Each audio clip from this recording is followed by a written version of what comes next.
El día de hoy presentaremos un libro de teatro y más específicamente una obra teatral. Pero no cualquier obra. Hablaremos de una obra escrita en la segunda mitad del siglo XVIII que me parece puede resultar bastante pertinente por la conmemoración de los 500 años de la caída de Tenochtitlan que tuvo lugar hace unas semanas. Y este libro, pues es un libro editado por la Academia Mexicana de la Lengua que lleva por título Moctezuma. Y hablaremos de esto con un gran especialista y estudioso del teatro, un hombre erudito, muy destacado universitario y gran conocedor del lenguaje. De hecho, es miembro de número de la Academia Mexicana de la Lengua, el doctor Germán Viveros. Doctor, muchísimas gracias, bienvenido y gracias por permitirme charlar con usted. Con mucho gusto, muy buenos días a todos. Encantado de estar con ustedes y muy agradecido. El doctor Germán Viveros realizó estudios de filología clásica en la UNAM, donde también cursó la maestría y el doctorado. Es un gran especialista en griego, en latín, en literatura griega, literatura latina, gramática histórica española. Además, es docente de la Facultad de Filosofía y Letras de la UNAM. Ha sido coordinador del Centro de Estudios Clásicos, coordinador del posgrado en Letras Clásicas, secretario académico en la Coordinación de Humanidades y consejero universitario. Es traductor de autores clásicos como Terencio y Plauto, ha realizado antologías de textos griegos y latinos, así como muy diversas obras dedicadas al rescate y estudio del teatro novohispano escrito en español y latín. También es miembro del Seminario de Cultura Mexicana, de la Asociación Mexicana de Investigación Teatral y de la Asociación Mexicana de Estudios Clásicos, la AMEC, de la que actualmente es su presidente. Por sus estudios, por sus investigaciones, ha sido distinguido como investigador emérito del Instituto de Investigaciones Filológicas de la UNAM y como investigador emérito del Sistema Nacional de Investigadores. Doctor, de verdad, pues es maravilloso poder contar con toda una persona con tantas distinciones como usted. Y pues bueno, quisiera yo un poco entrar en materia, porque usted que es académico, académico de número de la Academia Mexicana de la Lengua, ocupa la silla 20. Quizá no todo el mundo sepa que la academia, además de dedicarse al análisis, al estudio y la difusión de la lengua en español, en todos sus ámbitos, obviamente con particular atención a los modos y características de su expresión oral y escrita en México y a sus relaciones e intercambios lingüísticos con las lenguas originarias de México, también publica libros. De hecho, tiene diversas colecciones, tiene 6 colecciones, y en una de ellas, la colección Horizontes, se acaba de editar la pieza teatral Moctezuma de Bernardo María de Calzada, con edición y prólogo del doctor Germán Viveros. Y doctor, pues quisiera yo, ante todo, preguntarle cuándo fue escrita esta obra y cómo fue el encuentro que tuvo usted con este texto. La obra fue escrita y publicada en España, en Madrid, en 1784.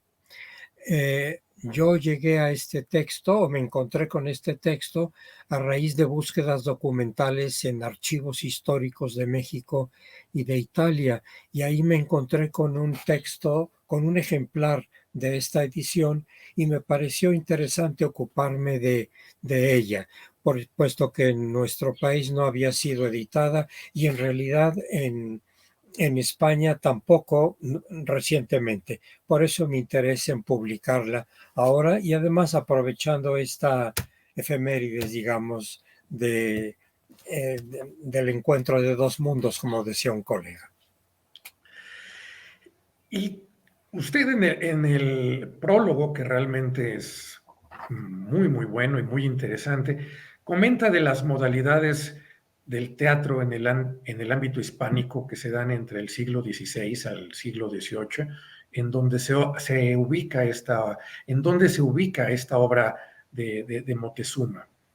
Sí, el teatro en la Nueva España se dio en 5 modalidades.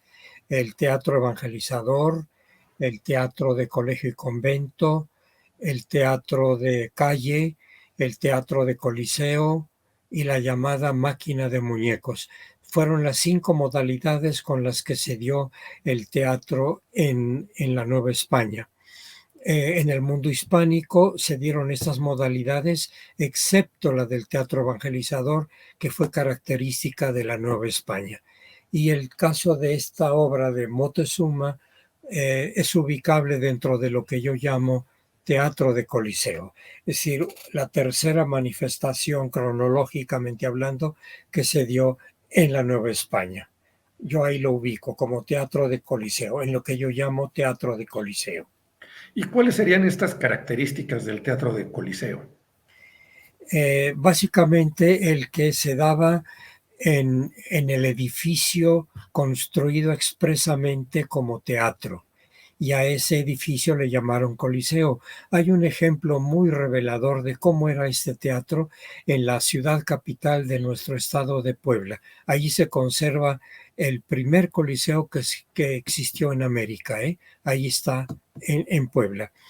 Y ahí se representaban obras de autores, sobre todo españoles, pero también de autores franceses, pero claro, en versión en castellano. Y era un teatro dirigido a la población española peninsular o a la población criolla. Los indígenas, los mestizos no tenían permitido el acceso a los coliseos de la Nueva España. Ese era el caso del llamado teatro de coliseo. ¿Las mujeres, doctor, podían acceder a estas funciones? Sí, pero físicamente ubicadas en un sector aparte dentro del coliseo llamado cazuela. La cazuela era el espacio teatral destinado exclusivamente a mujeres, en general o la mayoría de las veces en la parte superior del coliseo, de los coliseos. Ahí estaban las mujeres y repito, tenían que ser españolas peninsulares o criollas, nada más. Y dentro de la función se podía, los espectadores podían comer, beber, estaba abierto a otras actividades. Sí. Incluso esa actividad, esas acciones se daban de una manera un tanto viciada, en extremo, al punto que los jueces de teatro que estaban siempre allí tenían que intervenir para decir, cálmense, apláquense, dejen de comer, porque además solían aventar hacia el escenario durante la escenificación restos de lo que estaban comiendo. Es decir, era realmente un público muy escasamente educado desde un punto de vista cívico. Sí, Entonces, sí, de ahí nacen los jitomatazos sí, sí. a Sí, los actores. no era extraño, no era extraño esto, sobre todo el aventar, digamos, sobrantes de lo que se estaban comiendo y no les importaba que fuera, líquido o sólido, de todo, de todo. Además, y esto era muy peligroso, solían fumar en el interior durante el espectáculo y a veces aventaban las colillas encendidas hacia el telón que estaba recogido en los extremos, lo cual era sumamente peligroso y había que estar muy atento para cuando se daba esta situación. Repito, el público no tenía educación cívica realmente, en general no tenía. Esos sí eran actores, doctor. Sí. Vaya, vaya. Oye, ¿qué nos puede decir del autor? Porque no es un autor que se conozca mucho. ¿Usted No, qué no. información tiene de él? ¿Hay otras obras de él? ¿Escribió Sí. más? Es un personaje más bien conocido en el ámbito de la milicia española. Él tenía el cargo de coronel, si no me equivoco, de caballería y se desempeñaba como militar de manera esencial, pero evidentemente tenía intereses teatrales y hacía sobre todo traducciones de teatro francés, unas pocas del inglés, al español.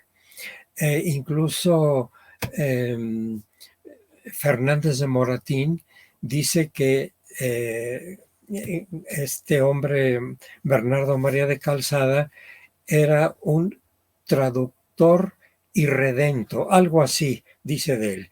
Más que nada era un traductor de teatro, o mejor dicho, un militar metido a traductor de teatro. Eh, Otras piezas teatrales suyas no se conocen. Yo las he buscado, las busqué mucho cuando me interesé en el tema y no las encontré. Lo que me encontré es un texto que se llama El viajero, el viajador sensible, el viajador sensible, que es un texto que yo diría más bien eh, como diario de viaje de él. Pero otras obras de teatro yo no las conozco, ¿eh? Las he buscado tanto en archivos españoles como en México y no me he encontrado ninguna obra. Incluso en los estudios, en los ensayos que hay sobre teatro español, no se menciona más título que este, Moctezuma. O sea, evidentemente él creo que no escribió otras piezas teatrales, o al menos no las he encontrado hasta el día de hoy. Entonces, un militar español, Sí, era un militar, creo que el grado suyo era de coronel, no pero recuerdo nacido bien. en España y Sí, él era de Badajoz, si no me equivoco. Él era español, nunca estuvo en América, eso le iba a preguntar. Sí. nunca estuvo en América, sí viajó por toda España y por Francia. Y como digo, se ocupó de traducir obras de teatro. De teatro Pero esta es francés. original de él, ¿no?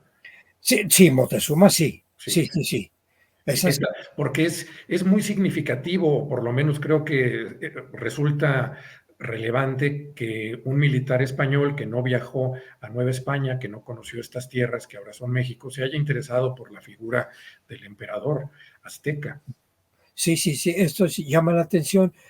Yo ignoro el motivo, el surgimiento de su interés por este personaje nuestro, por Moctezuma, ¿no? No lo sé. Como digo, he buscado en archivos históricos, tanto en España como aquí en México, y no me encuentro más información que la que de alguna manera registré en este pequeño libro.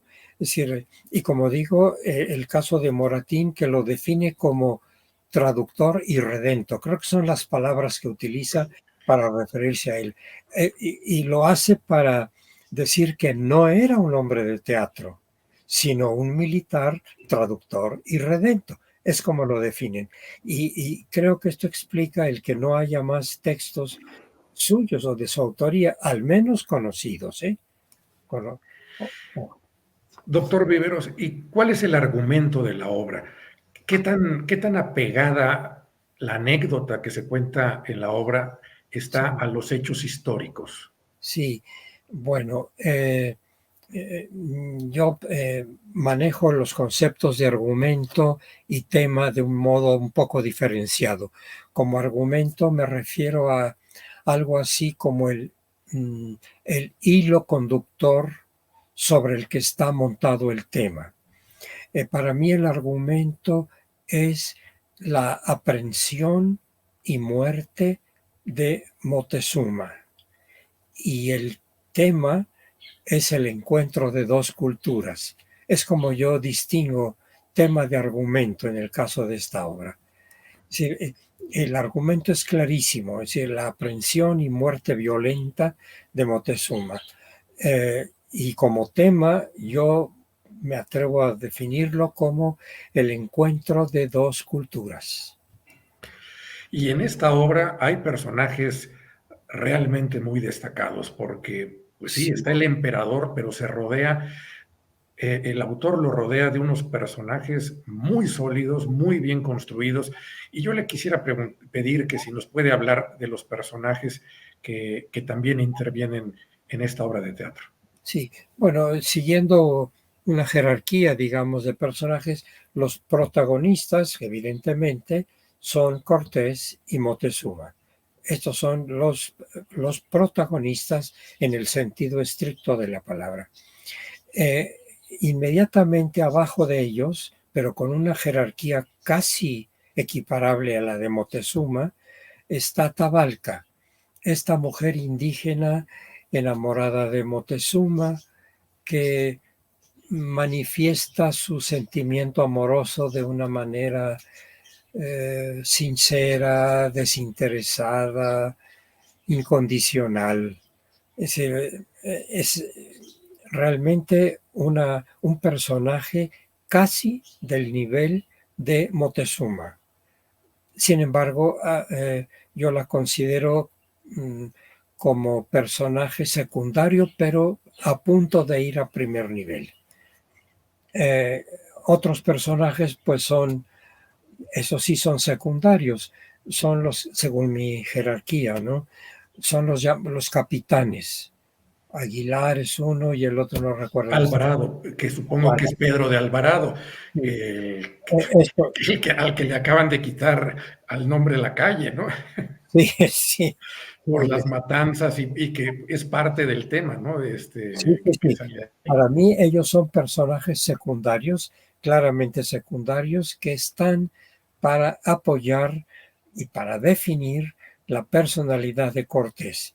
Es decir, ellos son secundarios, pero con la clara presencia de un sentimiento de apego y seguimiento y defensa de Cortés.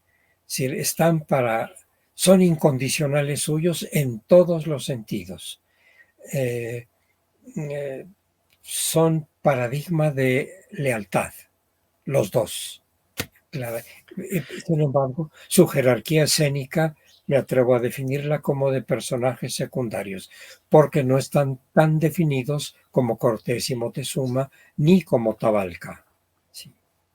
Y hay otro personaje que a mí, bueno, algo que me encanta de esta obra es que aunque hay efectivamente protagonistas y personajes secundarios, todos tienen una relevancia muy, muy grande, porque además tampoco son tantos personajes, pero uno de estos personajes que muestra una fuerza en varios momentos y que yo creo que para cualquier actor podría ser muy atractivo interpretarlo, es el gran sacerdote. Ah, claro. Que el gran Claro. sacerdote tiene unas escenas, tiene 3, 4 escenas, pero muy, muy sólidas, muy fuertes, muy bien escritas, Sí, y que uno como espectador dice, ah, caray, eso está sucediendo, eso está pasando. sí, sí, sí. Él está muy, muy claramente definido como personaje secundario, ¿verdad?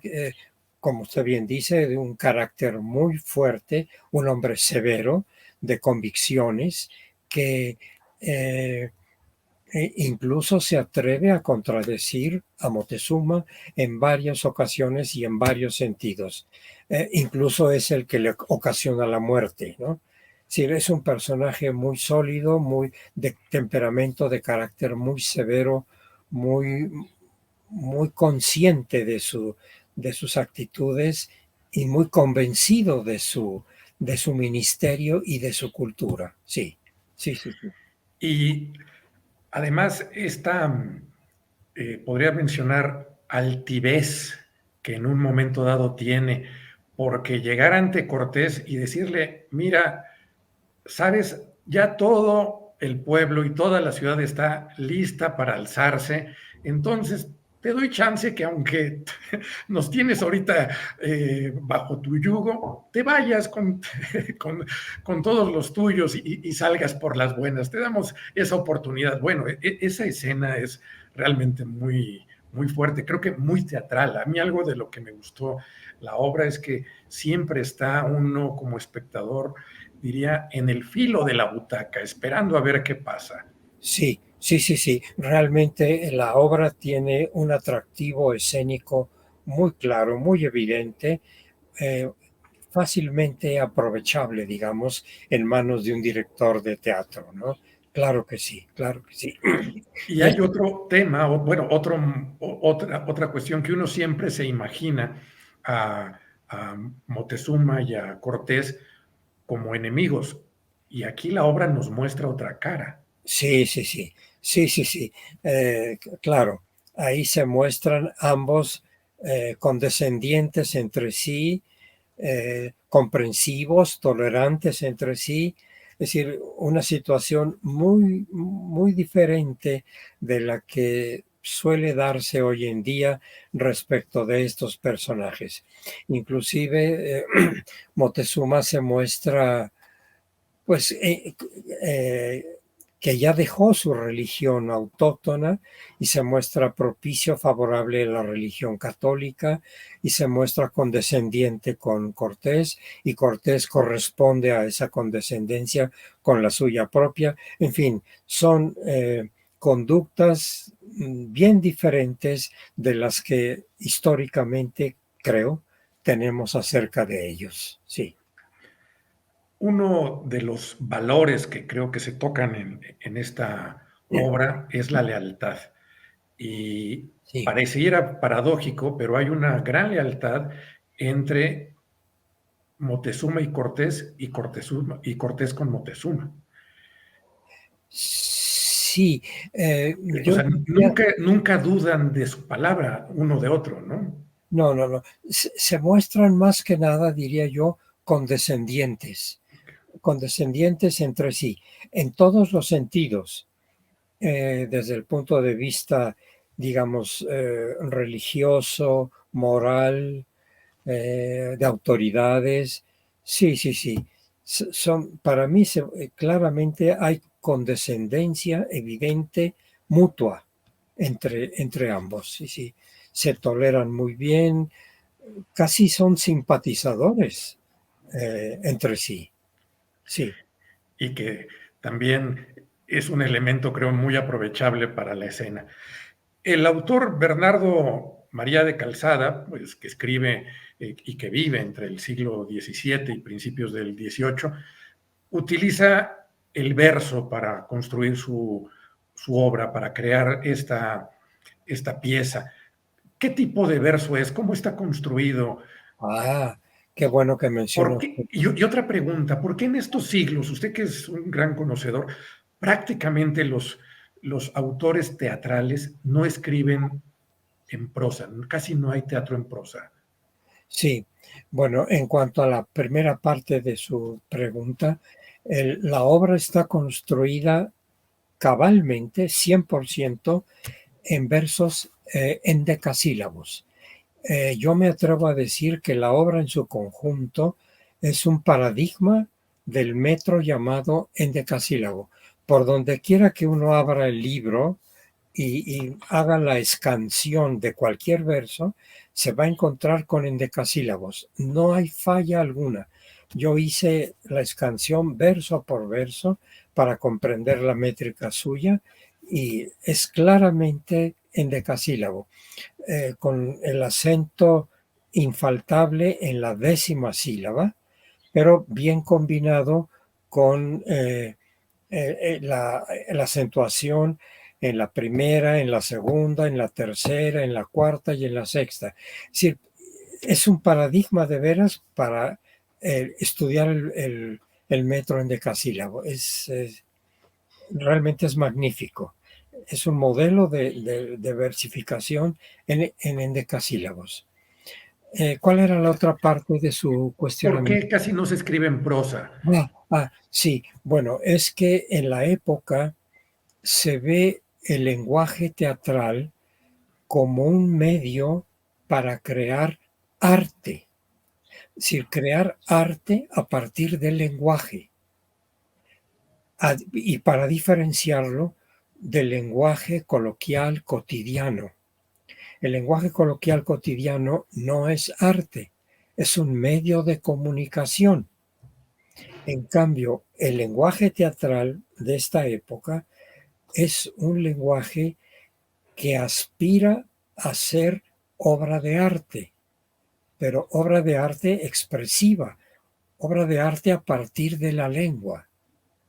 No sé si me explico. Muy, muy bien, muy, muy bien. Aquí la cuestión es que creo que surge una confusión en mucha gente de que a veces se piensa popularmente que en los siglos XVI, XVII, XVIII la gente de la calle hablaba en verso. Y No, pues no, no, no era así, no, obviamente, ¿no? no, no, claro que no. Cuando uno habla de la construcción tan exquisita que, por ejemplo, tiene esta obra, pues es evidente que esto lo hacía alguien ya con cierta cultura. Ah, claro, claro, claro. No, la diferencia para mí, una cosa es el lenguaje familiar, cotidiano, que es espontáneo, es natural. En cambio, este lenguaje teatral tiene aspiración artística, es decir, quiere elaborar arte, pero a partir del lenguaje. Así como el pintor quiere elaborar arte a partir de los colores, en fin, las perspectivas, o bien el arquitecto que también quiere crear arte, pero a través de las figuras, de las formas. Así aquí en el caso de la literatura dramática, se quiere crear arte, pero a partir del lenguaje.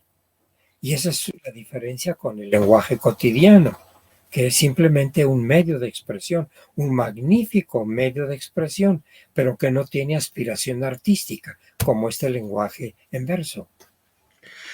Doctor, ¿nos podría hablar de la edición? ¿Cuánto tiempo le llevó realizarla? Y algo que a mí me llamó la atención es que el lenguaje en el que está escrita esta obra de Moctezuma realmente no necesitó pies de página.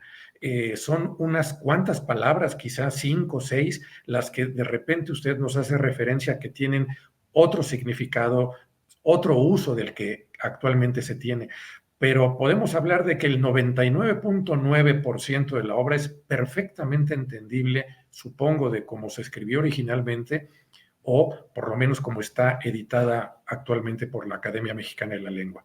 ¿Qué nos podría usted decir de la edición? ¿Cuánto tiempo tomó en realizarla?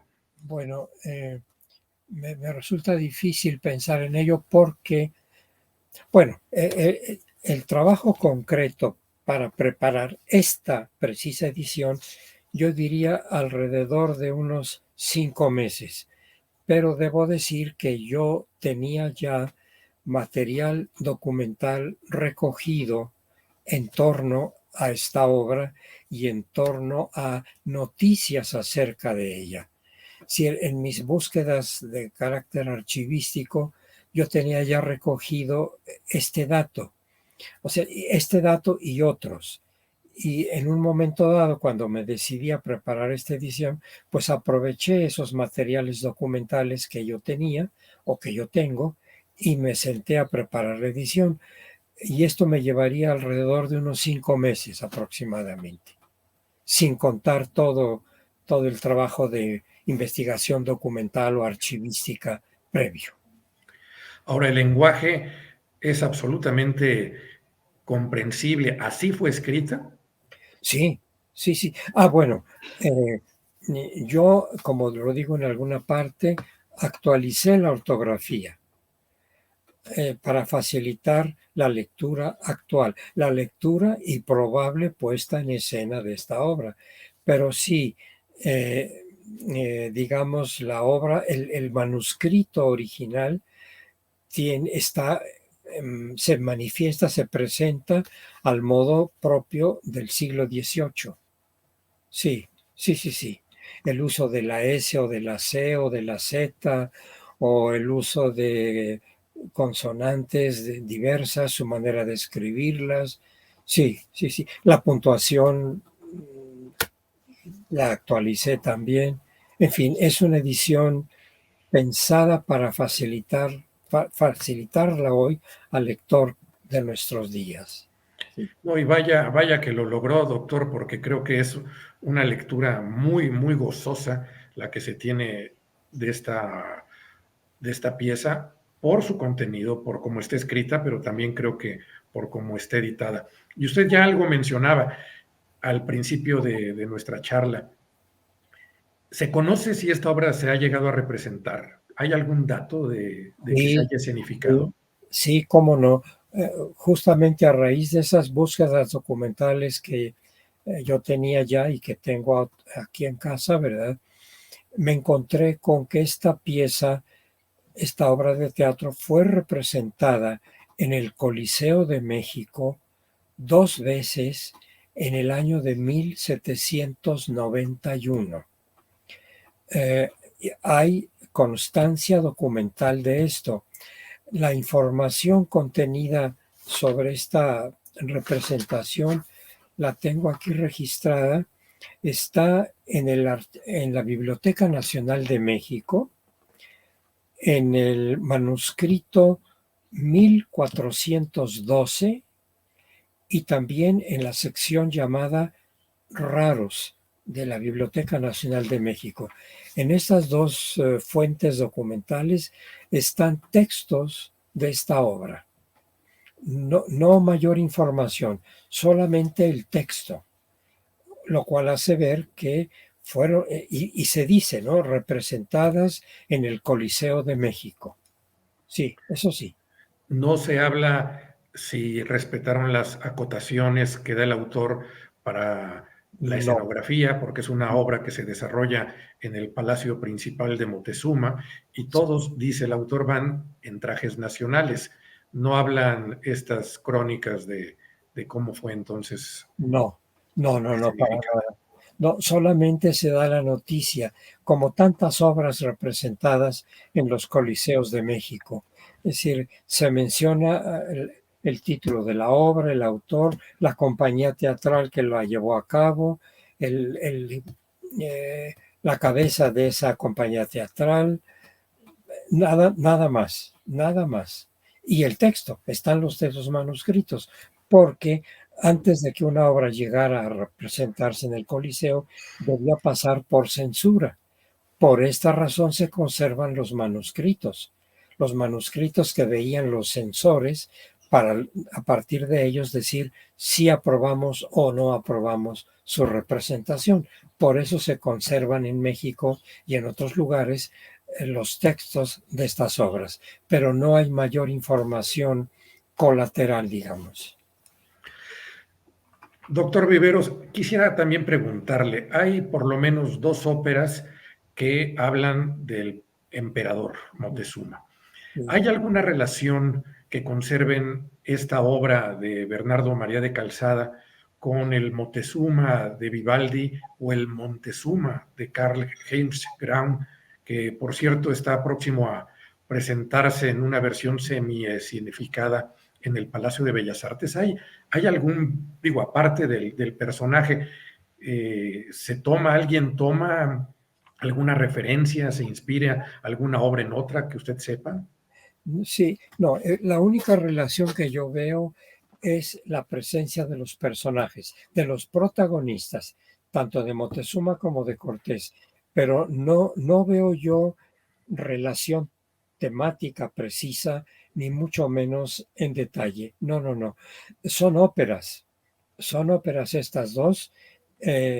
Claro que tienen, como toda ópera, tienen elementos dramatizables, desde luego, pero no aprovecharon para nada la temática de esta pieza. Aparecen los protagonistas, pero nada más, ¿no?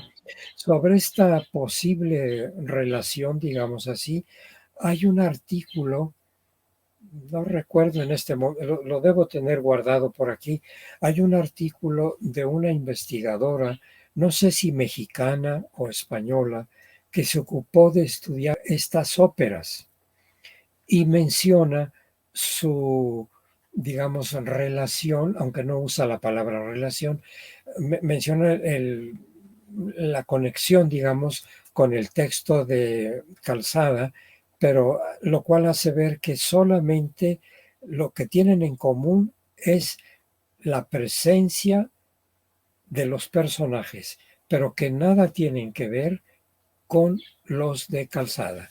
Nada, nada, nada. Doctor, Además, son óperas por una parte y por la otra son obras de teatro, ¿no? Pero hay un artículo de esta investigadora, repito, tendría que hurgar aquí entre papeles que tengo en casa para darle el dato preciso, pero hay una investigadora, repito, no sé si española o mexicana, que se ocupó de esto. Y se ve claramente que no aprovechó el texto de Calzada, simplemente se sirvió de los nombres de Cortés y de Moctezuma, pero nada más. si alguna de los espectadores de esta presentación le interesa luego tener el dato, nos comprometemos a hacérselo llegar, ¿verdad? Claro, claro. Tengo por ahí el dato de la, no de la autora, e inclusive creo que tengo el texto. Bueno, el texto, digamos, electrónico, ¿no? Claro, sí, exacto. De esta persona, de esta estudiosa. Sí lo tengo, ¿eh? Sí lo tengo. Doctor Germán Viveros, usted pertenece a la Comisión de Consultas de la Academia Mexicana de la Lengua, que se Sí, dedica, como su nombre lo dice, a responder dudas que el público en general tiene sobre el uso del español, sobre todo el uso de nuestra lengua en México. Quisiera yo, relacionado con el título de esta pieza, preguntarle por qué hay estas diferencias en la pronunciación del nombre del emperador azteca. Aquí se llama la pieza Moctezuma, pero también lo encontramos como Montezuma con N, sí. y actualmente en nuestra época le decimos Moctezuma, enfatizando la C. ¿Hay alguna manera que sea la correcta? ¿Hay alguna manera que sea la que debamos de utilizar? ¿O por qué se han dado estas diferencias? Sí, yo creo que ha sido por solamente los hábitos lingüísticos de los que conocen estos nombres. Yo lo que recuerdo es que Remí Simeón, en su gran libro sobre náhuatl, registra este nombre como Moteusoma, Moteusoma, eh, en náhuatl, en náhuatl. Ahora, ¿cómo fue que pasó este vocablo en lengua náhuatl al castellano como Moctezuma? No, no lo sé.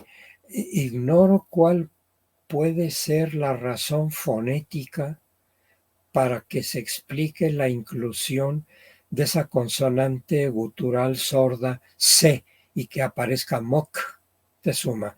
Esta presencia de la gutural oclusiva no me la explico a partir del náhuatl. No lo sé. Tal vez nuestro queridísimo y admirado colega Patrick Johansson tenga la respuesta precisa. Yo no la tengo realmente. La explicación fonética no la veo, no la tengo, vamos. Muchas gracias, doctor. Y pues, ¿cuál es su opinión sobre la edición que ha hecho la Academia Mexicana de la Lengua de esta pieza?